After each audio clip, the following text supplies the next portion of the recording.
the last thing I will say about applying ASCA to trafficking survivors is we do emphasize the anonymity of the meeting. So people do not have to identify specific people, places, if they're worried about outing specific businesses or places and being sought after.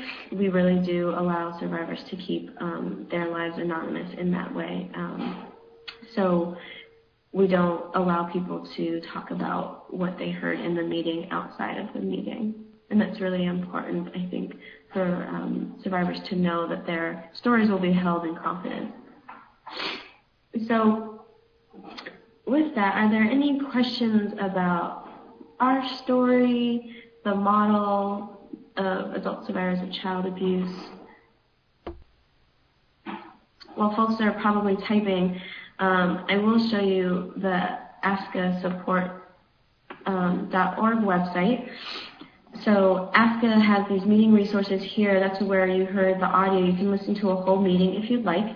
There's also a PowerPoint tour. In this meeting resources, you will find how to start a meeting, materials that you need, so the files that you'll need, you can just download them and print them. You just need to create an account on our website, and you can download all the files for starting a meeting, including our Survivor to Thriver manual. You can download it, or you can buy it online for about $20. We also have listed here events and meetings around the nation. There aren't that many. We're trying to start more right now. And for those of you who there aren't meetings in your area, you can contact us in order to start one, or you can share. There's an online forum, an e-meeting, so that survivors can talk online. So any questions for us? We have about 20 minutes before we ask you to do a online evaluation.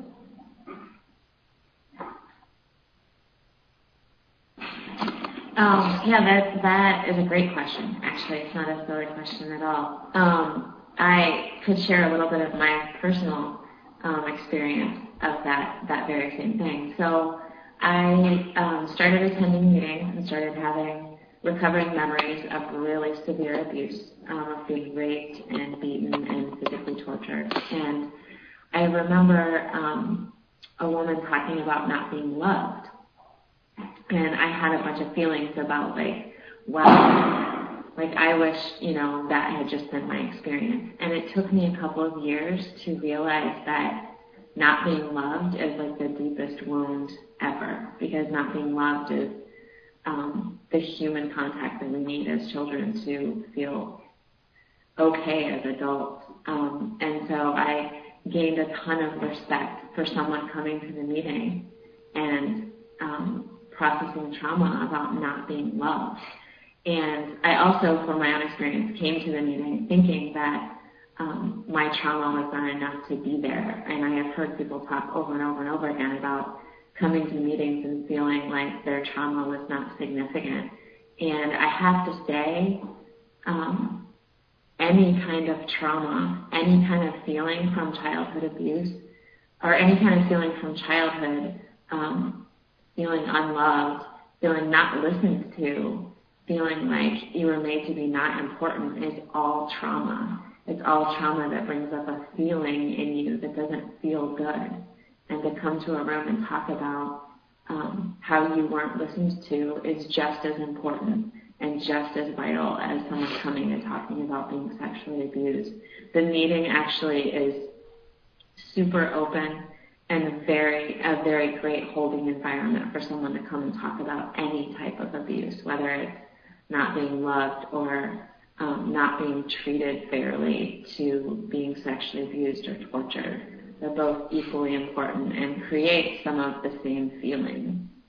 So, great question. Also, in the Ask a Survivor to Thriver manual, we do have folks, there's a checklist and there's questions that ask people, have you ever felt worthless? Has anybody ever made you feel ashamed? And so there are questions and so-called guidelines, but really it's about, did you get your needs met as a child? And we allow each individual to define what abuse means for them. So we very much challenge any comparison of so-and-so's abuse was worse than so-and-so, and really value anybody's experience of this didn't meet my needs. So Vanessa, your question is, have we had any experience with multicultural support groups? So we haven't had any meetings with people with different language capacities. Unfortunately, right now it's all in English. We are looking to translate our materials into Spanish, but we're trying to make sure that translating it to Spanish keeps the same meaning. As you might know, translation has its difficulties, but we have not had meetings with people there might be people who speak different languages, but they also speak English.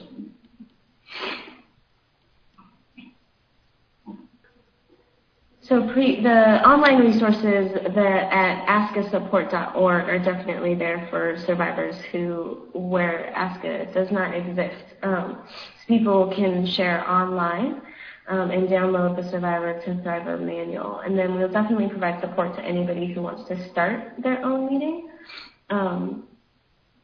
So we are looking to expand, but right now we don't have the financial resources to do so. There's also, I don't know if we just mentioned, there's also an online forum for people to share their stories back and forth online at the website, which I have gone on, and it's very helpful. And I think I was thinking about what folks said at the beginning about what drew them to the webinar, and in order to support survivors in becoming leaders, I think the biggest thing is helping them address the shame and their own self-concept. So I think being abused, you really believe that you're not worth anything, and so providing a space for survivors to take that step into leadership and to share what comes up, but push them to dive into that is really important, because once they see that they can do something, I think that really challenges those negative self-concepts.